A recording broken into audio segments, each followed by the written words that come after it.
Average girls, average and owning it. Average and owning it. Yeah.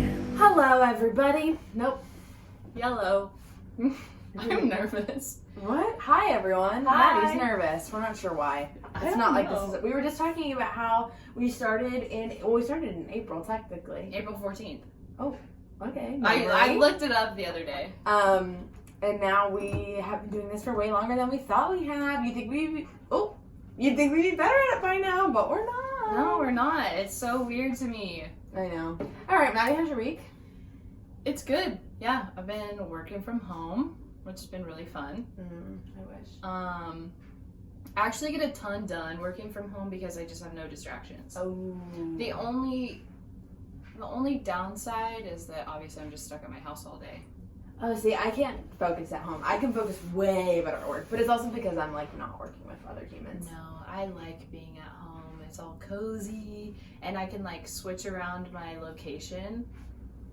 I think I just yanked your earring out of here a little. I can just switch around my location. Like, once I'm tired of like working on my bed, Yeah. I'll go to like my dining room table, and then I just feel like a new Crazy. woman. Okay. But I can't really do that at my desk I at guess my that's job. true. Like, I just have to sit at my desk all day. That's fair. So, yeah. How's Sure, your sure. week been?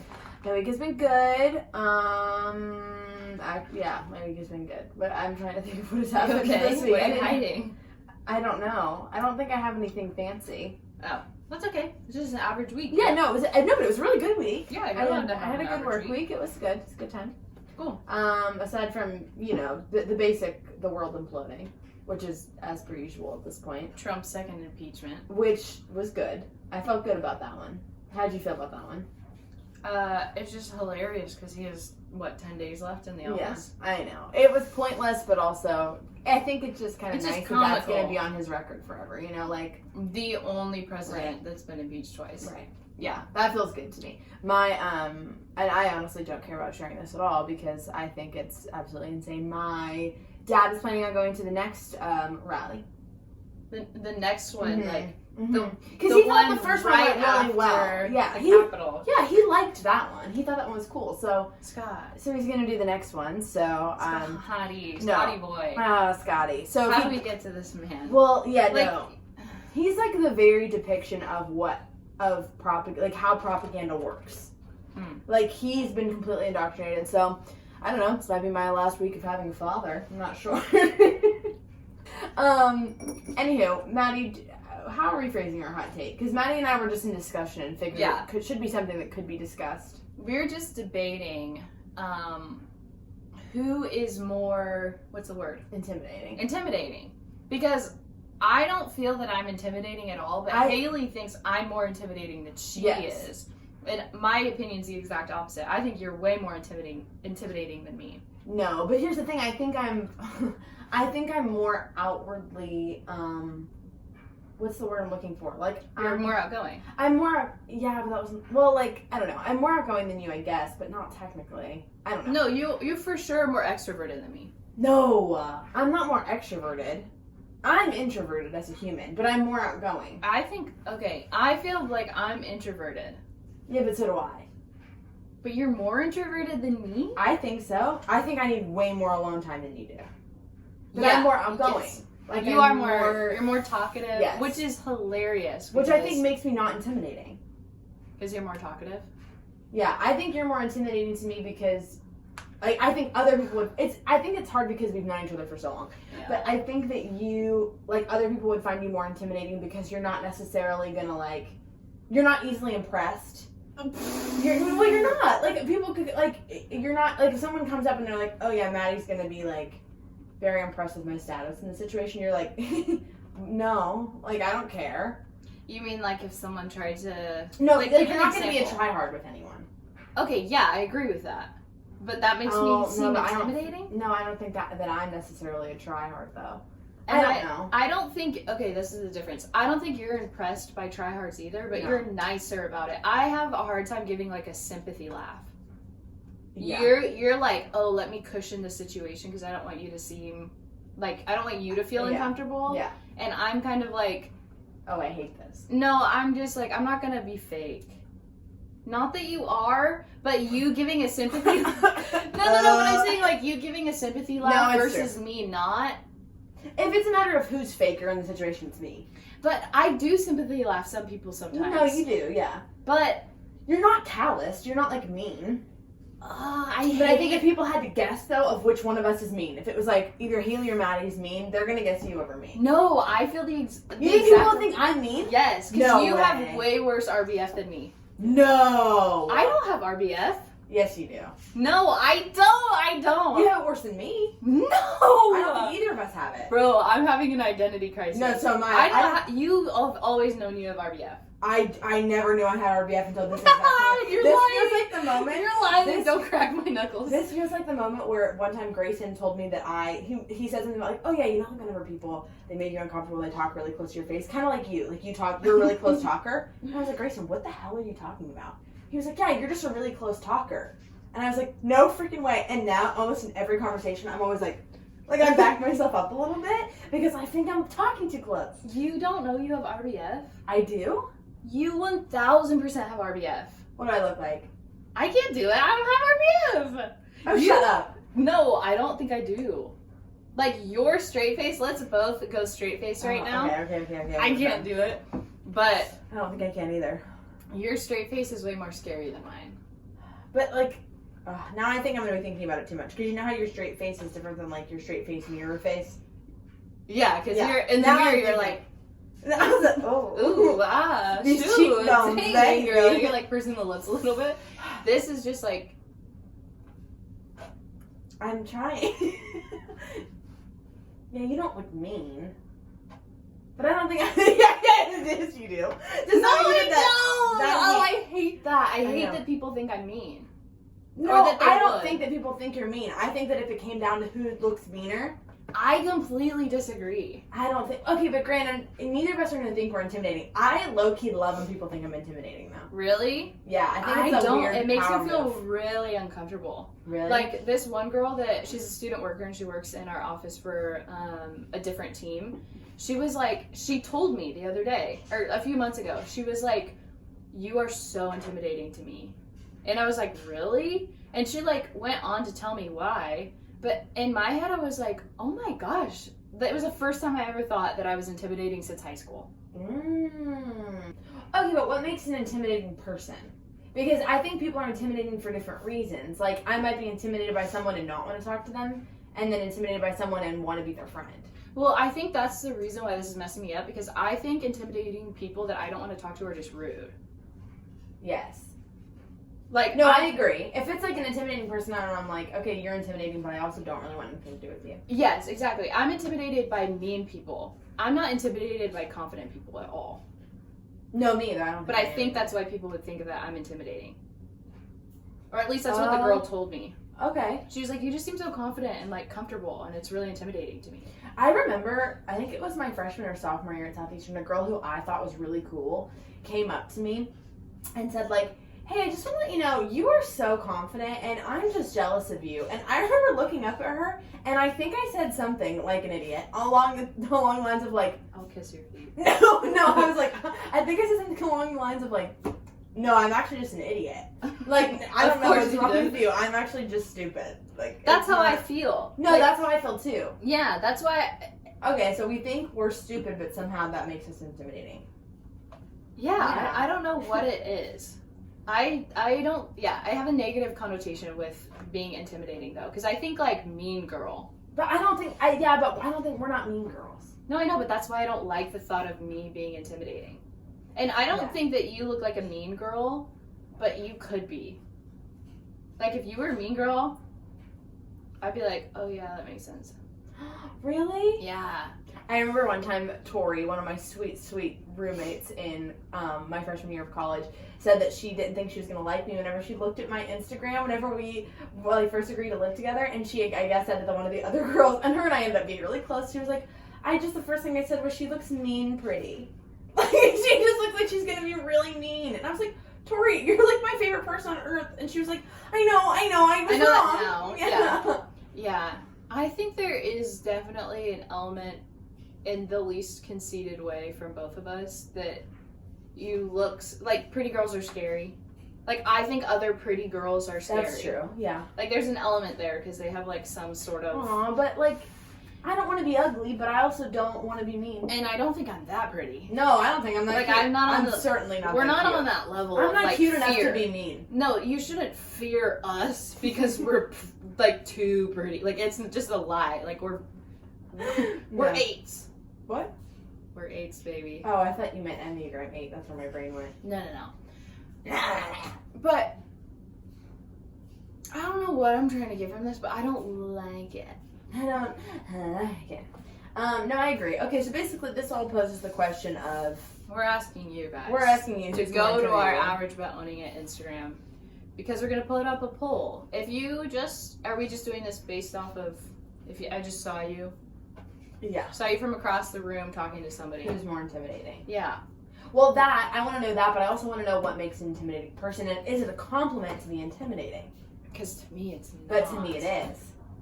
Oh. I don't like anyone describing that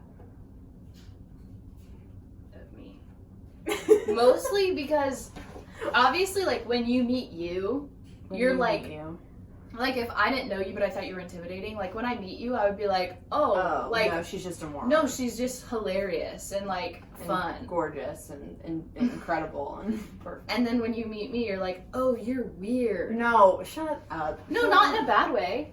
I like being weird. I'm just saying, like, people would just be like, oh, she's, like, goofy. Yeah.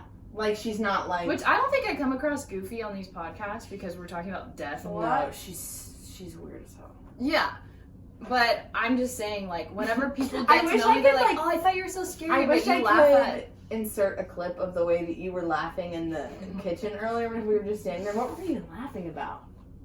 Oh, you were just teasing me. And you came in there and you were like... You did, like, the goofiest, stupidest laugh I've ever heard come out of your mouth. Like, that's what I wish I could be like. I could just say, like, oh, no, she's dumb. Yeah, exactly. Like, that. I just want that to be, like, a bubble on top of my head. Like, Yeah. Don't be scared, she's freaking nuts. I want the bubble of the time. Do you remember that one time you guys threw that surprise birthday party for me whenever we lived in Autumnwood and I fell down the stairs? Whenever I threw my leg over the banister trying to be funny, and then I fell and I just toppled down the steps.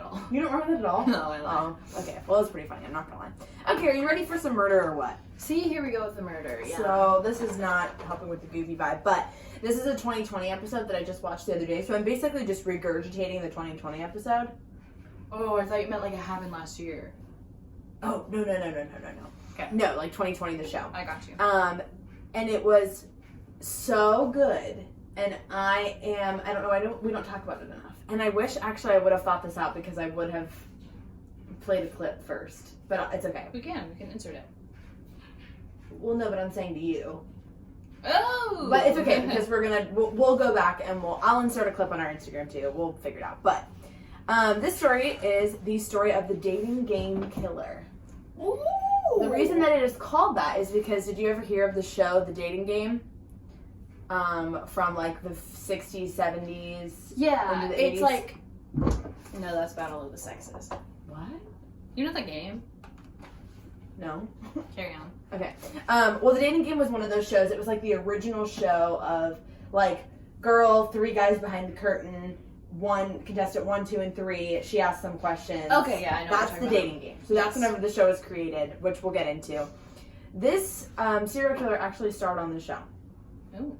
So we're going to talk about that in a little bit. But this guy's name is Rodney Alcala. So this is like the very melodramatic way that they phrase this in the beginning, which really, really got me in my feels a little bit. So I was this made me teary-eyed while I was watching it. Oh. So basically they say, if we had to guess, Rodney Alcala probably found Christine Thornton while she was hitchhiking. They think that she probably asked him for a ride at a gas station somewhere whenever they were in Wyoming. They think that he offered to take her to a bus station, but of course we don't really know how any of this actually went down for sure. For sure. Because in the summer of 77, Christine Thornton disappears. So she's 27 years old. She's known as like a free spirit. Her and her boyfriend decided they were going to go to Montana to go gold mining. Apparently this is like the thing of the day of like, oh, if you're like a free spirit, you're going to go out and just like mine for gold and get rich. So she's from San Antonio, Texas. And so then whenever they're in Southwest Wyoming, she gets into a fight with her boyfriend on the drive. Yeah. And he leaves her on the side of the road. Well, the thing is she's pregnant. Oh my. Yeah. And I don't even know how pregnant she was, but she was like several months along. Like enough that it was she was pregnant. And he knew that. So he leaves her on the side of the road. I don't know if he thought that he was going to find, he was never tracked down. So they don't even know, like, if he was ever planning on coming back for her or what. I think that's, like, the most disrespectful thing ever. Like, not even that she's pregnant. That adds a whole nother level to it. But, like, kicking somebody out of your car in the middle of nowhere. Yeah. And you know who has that story? Someone we both know that went to SEU. Literally was in the car. I don't think I know this story. Yeah, and he kicked her out of the car and was like, no. And drove off. Yep. Yeah, screwed up. Very, very screwed up thing to do. That's awful. Yeah. Don't leave anybody behind. Unless that person is physically trying to crash your car or murder you. Right. There's no way. Yeah. That's Anyways, fair. So, keep going. Their Chris's family. She's known by her name's Christine. She goes by Chris. What is that little dance move? Like Kris Jenner. Like. Just like Kris Jenner. Is her full name Don't squeeze my knee. You're thinking about it? No, Christopher Jenner? Ew. What's her real name? I would assume Christina. My mind is blown if Kris Jenner's real name is Christine Jenner. It has to just be Chris. Crystal? Krista? Chrysanthemum? Wait, does she go by Kris Jenner still? She can't be anything else at this point. She can't go back to Kardashian? No. Or what's her maiden name? I don't know. Okay, can we get back to murder? Houghton is her last name. Oh, Kristen. Kristen I guess it Jenner? makes sense. Yeah, Christina, I think she would have stuck with Christina, but Kristen sounds more juvenile than her, I think. Anyways, okay, so Chris's family doesn't hear from her for a long enough time that eventually they go to San Antonio and they try to make a missing persons report, but they basically say is that Chris is an adult and if she wants to disappear, she can. So 5 years end up going by, and that's all we know about that. Wow. So, let's flashback, shall we? Sure. 1968, it's LA. This is whenever the dating game is first created in Los Angeles. It is the girl behind the partition, like we said. And apparently this was like the big thing. Like families gather to watch the show every night. It's like, oh, this is on once a week. It's on, I think I put it on here. It's on Thursday nights or something. And so it's like a family staple. But like we can come back and watch this. What are you doing? Sorry, She's eating my hear me eating my goodnight. So around the same you time. Want my goodnight? Are you asking me? No. I don't remember that video. No idea what I was. Back of your head is ridiculous. Oh, yeah. So, Southern California, there is a hotel that's called the Chateau Marmont. And it's a famous hotel at the time. This is the... I don't know why everything you're doing is stressing me out. Our toes literally barely touched, and you're like... freaking out. Tally Shapiro. So she is 8 years old. She's staying with her family at the Chateau Marmont because her family home had caught on fire, so the family was staying there temporarily for a while. So Tally is walking down the street. Remember, she's 8 years old. A man pulls up next to her, and he said, "Hey, I have a really beautiful picture that I'd like to show you." And she told him, "I can't really talk to strangers," and she kept walking. As she should. Right. And so he trolls up next to her, and he says, like, "Wait, no, I can show it to you. I know your parents." And she said that she wasn't trying to be rude. She felt super uncomfortable. How old is she? She's 8. Oh. I know. So she's little. Like, as an 8-year-old, I mean, I feel like I would feel... Did your parents give you, like, a code word? I tried to get them to give me a code word because I thought it would be cool, and they never... I think we decided on something stupid. My parents... But they would have never remembered that. Oh. My dad specifically was like... If someone comes to the school and tries to pick you up, or like someone tries to talk to you, or like the neighbor's dad says something like, and if they say like, "Oh no, it's fine, we know your parents," always ask them like, "Okay, what's the code word?" And I had a few times where like one of my neighbor's dads like told me something, be like, "Oh yeah, your mom and dad said you could stay for dinner," and I'd be like, they didn't tell me that. Like, what's the code word? And they would say it to me. Oh, really? So they knew it. Yeah. Like, they knew to say it. Yeah. And so, I mean, obviously, if that, like, mom or dad or whatever turned out being horrible later, they could use the word. They could have. Yeah, which is kind of a trap. Yeah, but in the snap instance. So he comes up to this poor little 8-year-old girl and he's like, hey, I know your parents. I'm going to ride you to school. And she was like, okay, you know what? I felt uncomfortable, like, not saying anything. So she ends up getting in the car with him. That is But then she said she started to get a really bad feeling in her stomach whenever he said, oh, yeah, we have plenty of time. Let's stop by my apartment really quick. I'm going to pick up that picture I wanted to show you. So now, unbeknownst to this man, there is a good citizen across the street who notices this interaction between the girl and the guy, and he realizes something is fishy. So he decided that he's going to follow the car back up to this guy's apartment. So he follows this car. Oh my God. Right? And then whenever he sees this guy walk this little girl inside his apartment, he calls the police. And he was like, yeah, something is weird. I think it might be a kidnapping. He calls the police, so the police show up. There's a man named Chris Camacho, who is like the sweetest man in the documentary that I watched. He just like, he's still like so heartbroken over it. Was so he sad. the one who followed him? Yeah, or no, he's not the one who followed him. He's the one that came to answer the call from the guy who said, like, I think something's weird. He goes to the location, and he calls in for backup once he gets to the apartment, and he knocks on the door, and inside he hears shuffling, but no one answers. And then a man pops up and says, oh, sorry, I was in the shower. But he notices, as he sees the man in the window, that he didn't have clothes on, but his hair wasn't wet, and he didn't have a towel on. And he's like, no, this is not okay. And he said, you have 3 seconds, or I'm kicking down this door. And he said he gave it like 5 seconds and he just knocked the door down. Whenever he knocked the door down, he said he was shocked to find a mass of blood right there in front of him. He said there was clothes, shoes, and a dress are thrown to one side, and then he could see the body of a little girl. Now hold on, don't panic yet. She has a steel bar across her neck.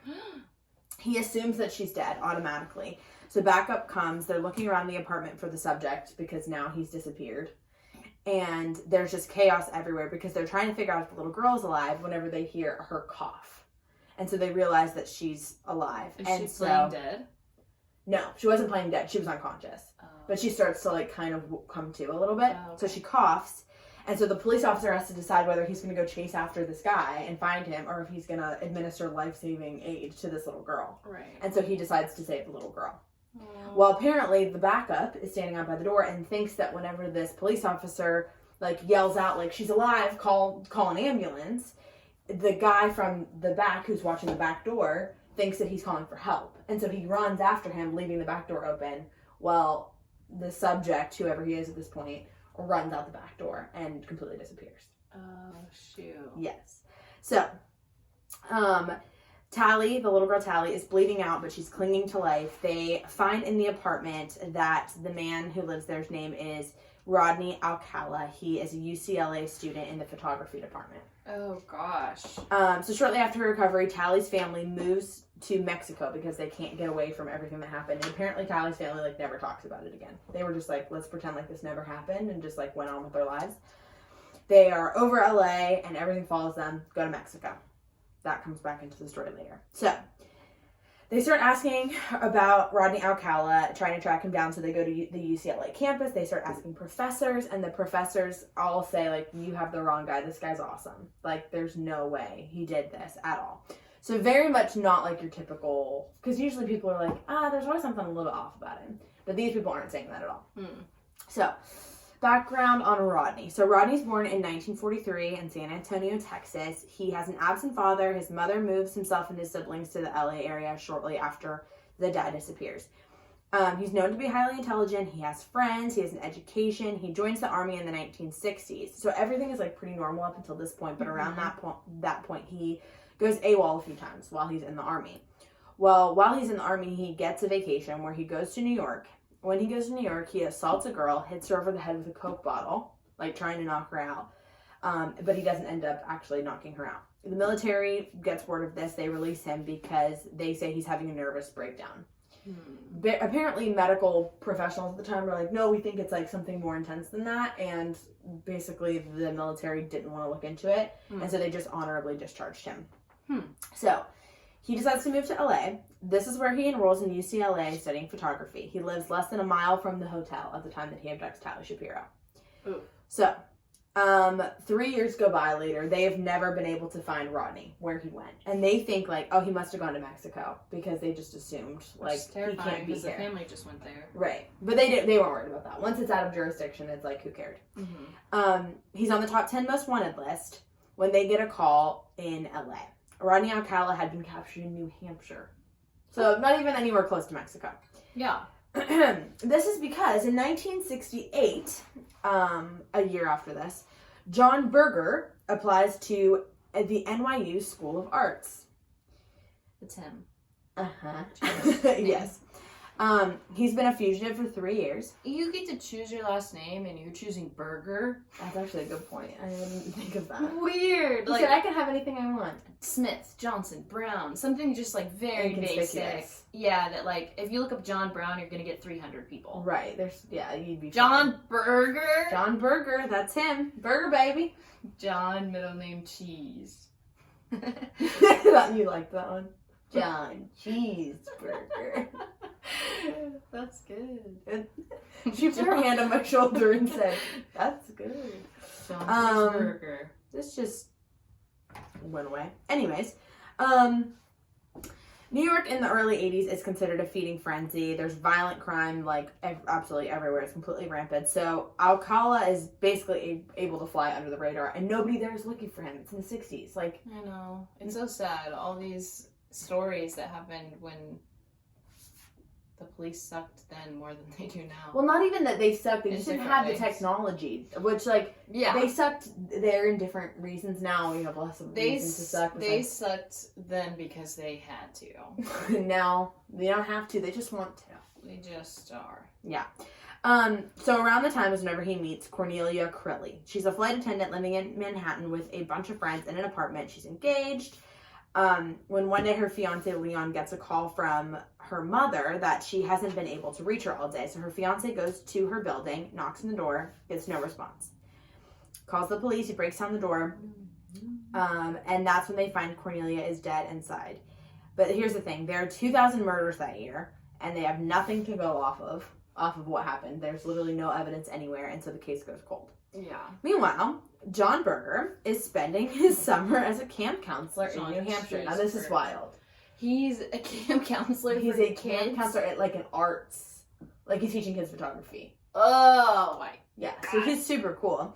This is a crazy story. So 2 campers are taking a dirt road to the post office that summer, and it starts to rain. So as they're in the post office, they mail something, and they're like waiting for the rain to let up. They're kind of just like walking around and scoping out the post office, waiting for the rain to be done. And they see that the FBI's most wanted list is posted up on a bulletin board. And they're looking at it, and they're like, oh, wow, this is so interesting, like these little kids, whatever. That's whenever they see, oh my God, that's Mr. Berger. So they go back to the camp counselor who says, like, okay, I'm going to go look at it myself because kids could say anything. He sees that it definitely is John Berger, so he calls the FBI right then, and they're at the post office. Oh my gosh. So that's how he ends up in custody in New Hampshire. Okay. So, Red lights, stop signs, Maddie. I've never heard the Grinch cover that song. No, have you? Every day when I sing it in my house. always doing it as the Grinch. Okay, are you ready? Mhm. So, LA police get this call. It's 1971 at this point. So they fly him back to LA to prosecute him for Tally's attempted murder, but the parents won't let her testify because they think that it's going to be traumatic for her, which is probably true. Fair. But he is facing a slew of charges, but the only one that they're able to have stick on his record because of jurisdiction with Mexico issues is child molestation. So he pleads indeterminate sentence. So basically the parole board can decide, essentially, is what that comes down to. So he gets a year, and then after a year, the parole board reviews it every single year. And then decides whether or not he's still a danger to society and if he can be released. So it could be he's there for 6 years, but it could be that he's only there for 1. Oh, interesting. Yeah. So not even 3 years later, he's released. Crazy. Yes. So he's out on parole, but then 2 months later, he's caught smoking weed with a 13-year-old girl in Huntington Beach. So he's arrested and given 2.5 years after that. That's it. Yeah. But 2.5 years for smoking weed out on parole versus literally like attempted murder. a literal attempted murder and raping a potentially child. rape, yeah. So then he's released again. He asked for permission to go on vacation within his first year. And they say yes? His probation officer said yeah. Now remember, why? This isn't an excuse, but probation officers are so overtaxed, they're probably like, yeah, go, whatever. They don't know the ins and outs of every single case. They have like a million of them. Yeah. Which is terrible in itself. But he goes off to New York in July of 1977 again. It's a hot summer full of violence, full of murder. Son of Sam murders are happening at the same time. Serial killing is like a big, grand old thing at the time. Sounds super fun. Now Rodney is spending his days in New York taking pictures. He finds a young woman on the street while he's out taking pictures of everyone, and her name is Ellen Hoover. Ellen's father owns, I hope it's pronounced Ciro. Ciro? C-I-R-O? I think it's Ciro. Not Cairo. No, I remember thinking that I was going to mess this up. Ciro. And I think it was Ciro. I don't know. Whatever. Anyway, it's not like it really matters. It's a really well-known nightclub in New York. But she's really trusting of others. She loves people. But people, like, she's a known name. So, now the problem timing-wise. So it's July 13th and 14th is the New York City blackout, which is basically, obviously, whenever New York went completely blackout for 2 days. Yeah. The entire city. Looting and crime were everywhere whenever it happened. And so July 15th, after the blackout, Ellen is not heard from again. Yikes. So Ellen's mother calls around to some friends, but she realizes, wait a minute, no one's heard from her since before the blackout. Mm-hmm. And so she's like, doesn't really know where her daughter has been, if it's only been a day or if it's been 3 or 4, because that's a big difference. Yeah. By the next day, it's all over the papers, though. New York City heiress is missing. Ooh. Yeah. So the police investigate Ellen's apartment and find that her calendar has a note on it the day that she went missing that just said John Berger. Like she had a date with a guy named John Berger. Interesting. Yeah, so obviously they had met, but this is pre-computer, so it's hard to communicate across state lines again, which is like the problem we had with Ted Bundy too. It's like at that point, if you're like gonna murder again or like kill somebody, like just make up a different name. Why go with the same fake name? I guess. I mean, it's just, I'm just saying it's really easy to like go up to somebody and be like, oh, my name's Katie. And I would have told Sanchez. you that, like, if I was like, oh, I'm going out on a date with the guy, like, this is his name. I would have told you that. In the event that if I go missing, you would know his freaking name. Right. So just make up a fake one. Exactly. That's what I'm saying. Like, God, we'd be such hi, good nice to meet murderers. you. I'm Sandy Cheeks. Or like literally anything. Hi, Like, nice to meet you. I'm Sandy Cheeks. that would be me if I was trying to come up with a name on the spot. I'm Sandy. What's your last name? Cheeks? I used to give people my friend Darby's phone number. Really? All the time. I used to have the rejection hotline memorized as if I had to give that to anybody. I was in like 8th grade and I was ugly. But I was like, oh, one day I'm going to give someone this number. You had it memorized? Yeah, I don't know. Darby's was the only other number. Well, one of the only numbers. So Darby was getting all these weird calls all the time? I guess so. I mean, not all the time. It's not like I got asked out all the time in 7th and 8th grade. 7th grade, you were such a looker. Or 9th grade. No, it's like middle school. It was middle school. Poor Darby. So, Rodney Alcala gets a job at a printing agency around this time, but when he's there, he keeps showing photos of nude girls to his colleagues. Yeah, yeah.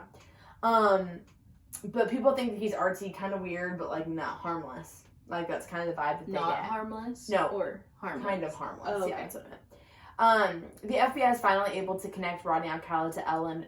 Did I say Hoover? It's Hoover. You did say Hoover. Okay, well her name's Ellen Hoover. I'm an idiot. Oh, maybe you didn't. Whatever. It doesn't matter. Nothing matters. Okay.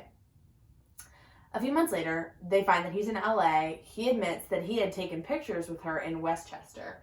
And he's like, oh, I didn't know she was missing. We took pictures. I dropped her off. Nudie pictures? Or No. her like on the street? No, like they went to Westchester. I guess it was like an overlook and they took pictures and that was that. And then he dropped her off. They didn't have anything else to arrest him on, so they end up having to let him go. Even though they're like, that something is up here, they have nothing else to go off of besides that. So, 11 months later, he is found upstate. 11 months later, she is found upstate. Not him. Oh. Skeletal remains are all that's left at this point, so there's no forensic evidence, but they just know that Ellen Hoover is dead. So, November 10th of 1977, Jill Barcombe is 19 years old when she's found in LA. She's half naked with multiple ligatures on her neck. She's completely mutilated. She's also been raped. They thought that it might be the Hillside Stranglers, which I want to do another episode on at some point too, because that's a crazy story.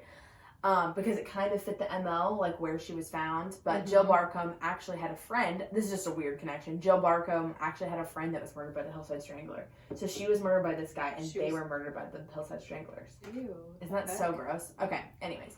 So December 1977, Georgia Wickstead is 27, a nurse from Malibu. She's never showed up to work one... Nope. She never showed up to work one time. She has never showed up to work. She's a terrible work ethic. She never shows up to work one morning in December. Her window was found open when the screen was removed. There's blood in the apartment, and her body is found naked and posed on the floor. That's also important. Charlotte Lamb, 1978, in Santa Monica. She had called some friends to go out later and go dancing, and they decided that they'd end up not wanting to go.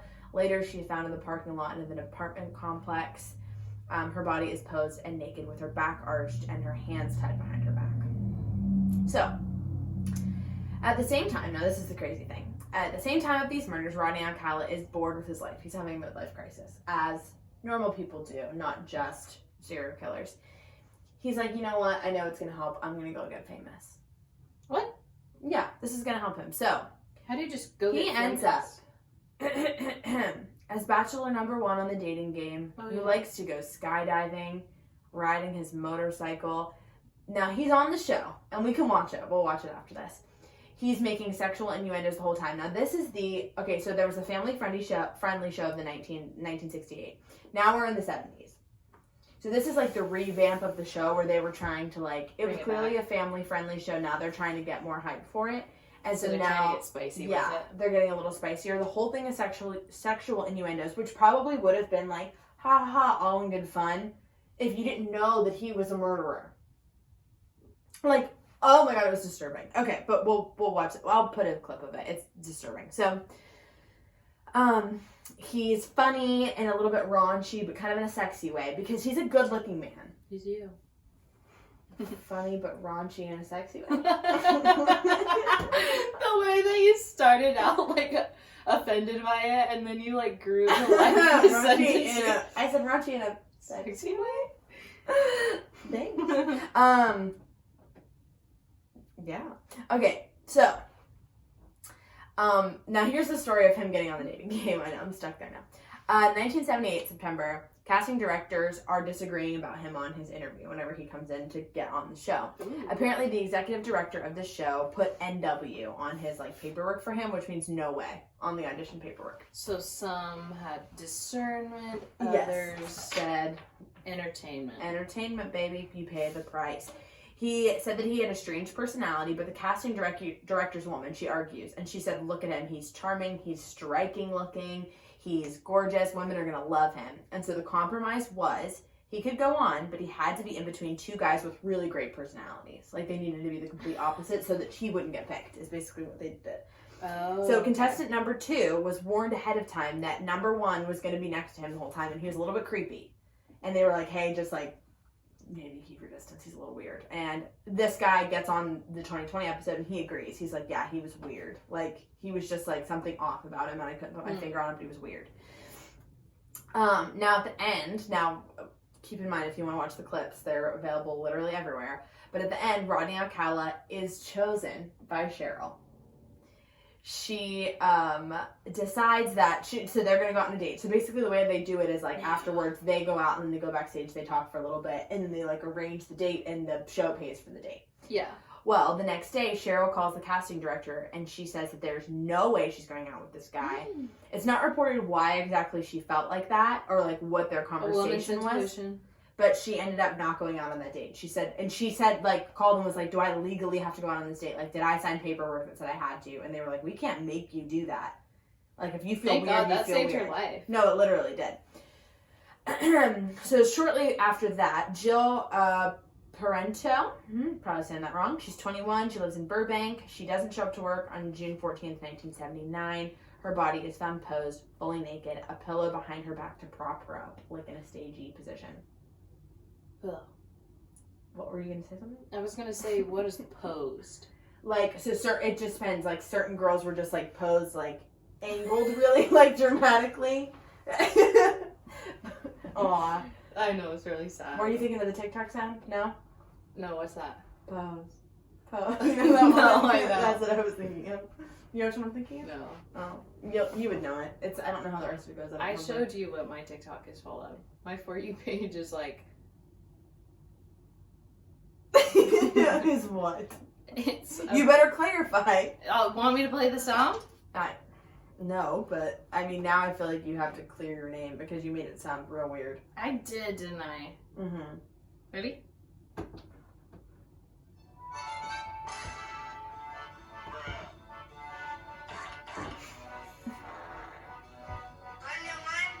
I cannot. Our sense of humors are either exactly the same or so different, it's absurd. Oh, that's such a good sound, though.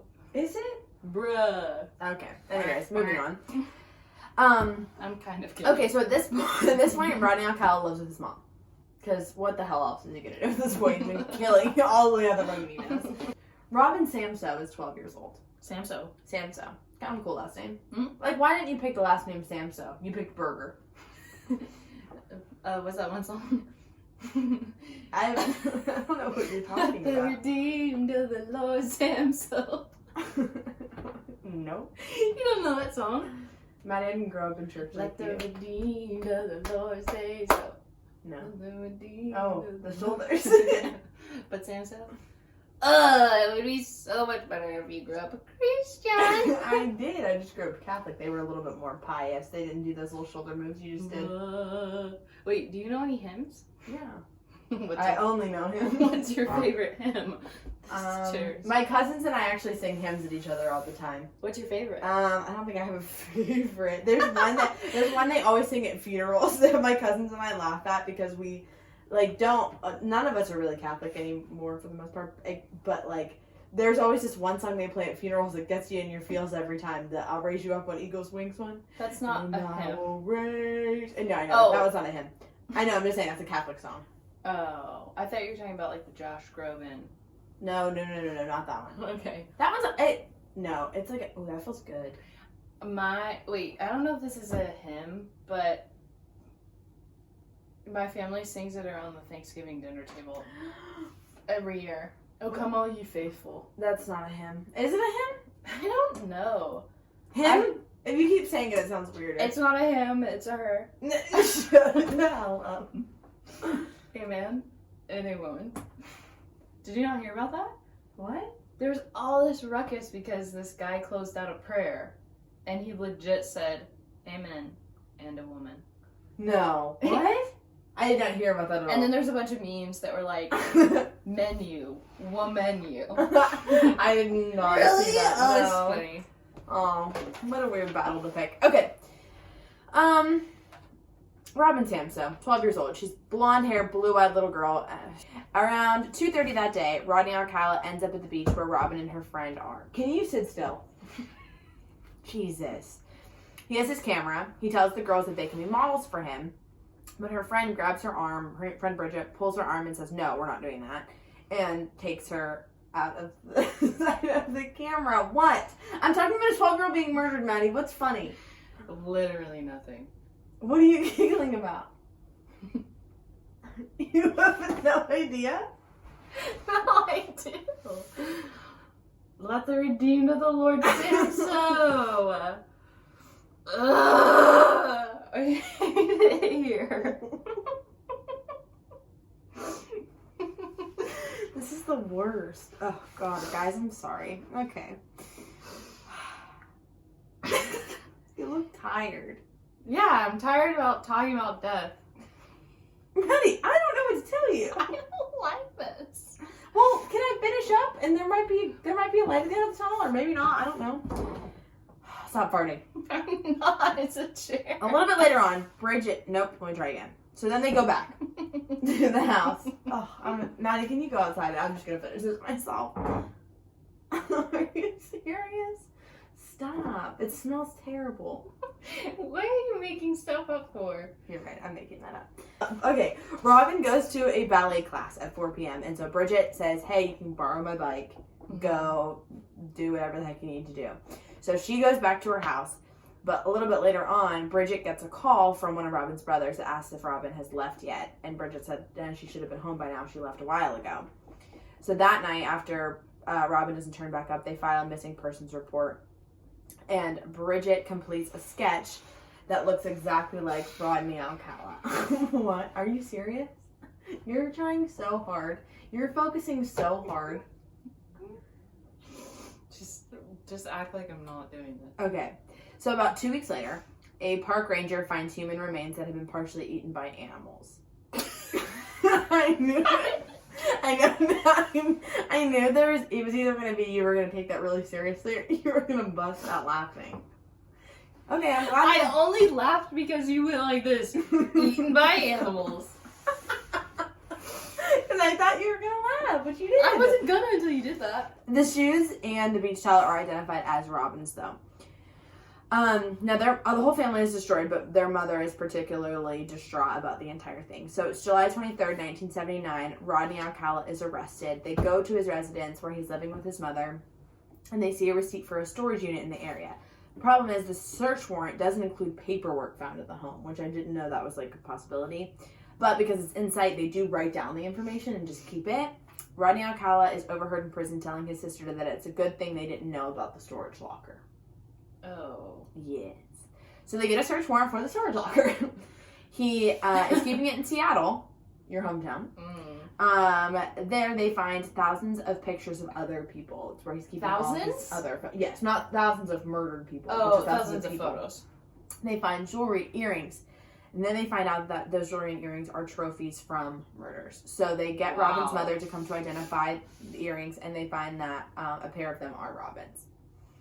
1980, Rodney is tried for the murder of Robin Samso. During that trial, Robin's mother shows up with a gun in her handbag. And this is at the point where nobody's bags are getting searched.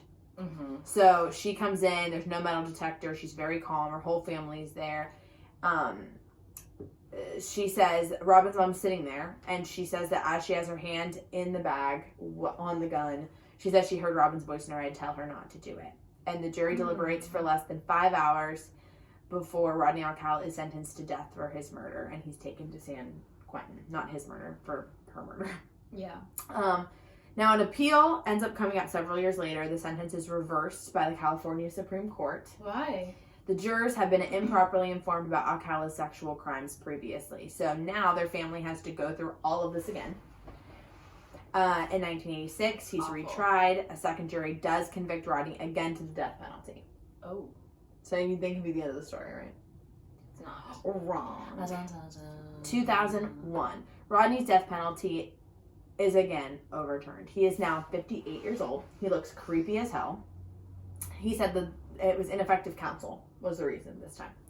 So Robin's mother's on camera, and she said, and it was so sad, she's just crying, and she said, this is like losing Robin again all over each time. Yeah. But this time they analyzed the pouch of jewelry for DNA, because now they have DNA evidence. DNA matches 4 people in the national database at this time, so he's now connected to all the other victims too. Oh.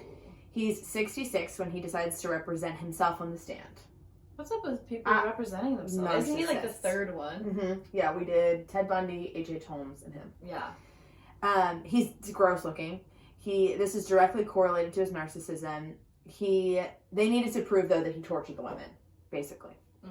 He also had to question Robin Samso's mom on the stand. He did? Because he was the lawyer. So he had to cross-examine her. Gosh. So she has to talk to this man. So he's speaking directly to her, and so everybody in the jury is watching this interaction, and everybody is disgusted by the fact that this whole thing has to happen. Yeah. So they find him guilty on all charges for all 5 murders. Now, here's the thing. The testimony that was the nail in the coffin for him was the girl who lives, Tally Shapiro.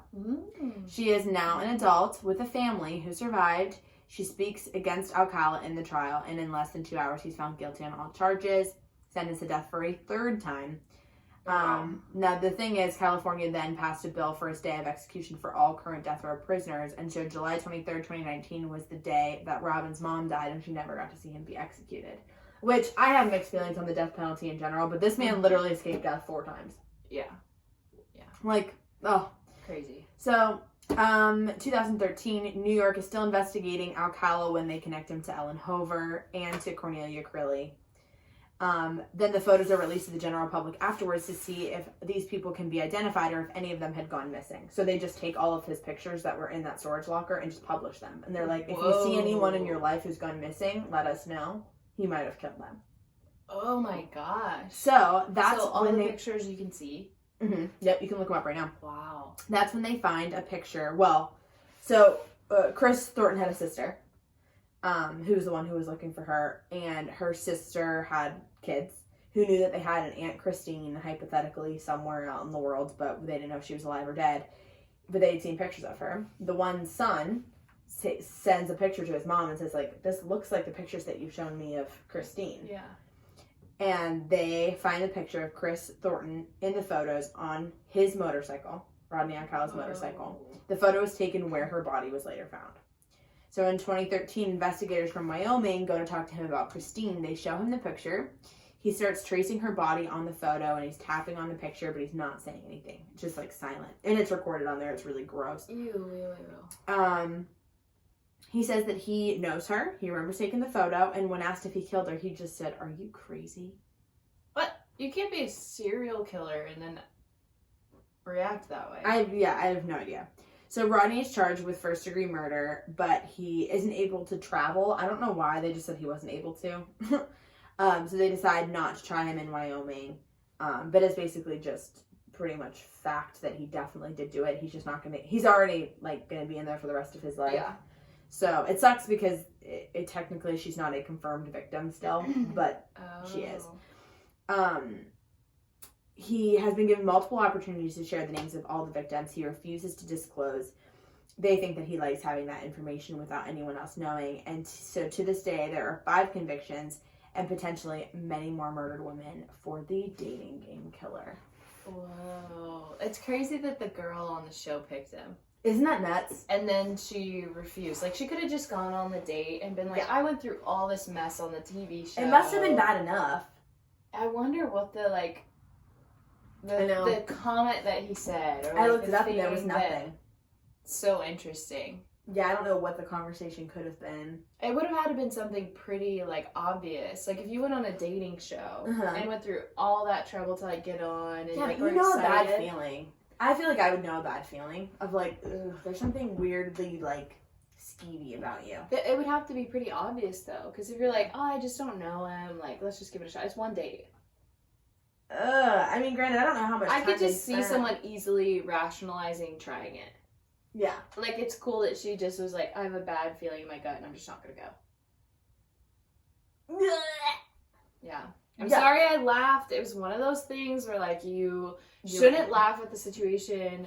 For whatever reason, you should laugh. No, I don't thought it was funny. No, I don't think death is funny. I don't think death of anybody, let alone children, because we were talking about, like, a 12-year-old. I just was losing it on accident. Little baby. It's very sad. Very sad. So that's a dating game killer. So, I don't know. There's got to be somebody who's killed someone on The Bachelorette or something. I'm thinking. You know what I mean? I know. I was thinking about that. Were you? The Bachelorette. Like, if someone on there was, like, a murderer. wackadoodle. Like, not the main person, but, like, somebody on the show turned out to be really whack. I read a book on, like, how they cast the Bachelor and the Bachelorette. Oh, yeah. And one of the things they said is that, like, you have to pass a psych evaluation to get on the show. But they purposely pick, like, 2 or 3 people that are, like, they pass it, but just barely, and, like, have enough tendencies that are, like, going to give the show a little bit of punch. If you were watching this season, you would go freaking crazy. There's this girl named Victoria. Is she crazy? Bro, I want to punch her in the mouth. Really? She is crazy. I don't know why I'm not watching it right now. I just have not caught up. Haley's more intimidating than me. Oh. I will live by that and die by that. So, don't let me down. Okay. Bye. Bye. Average and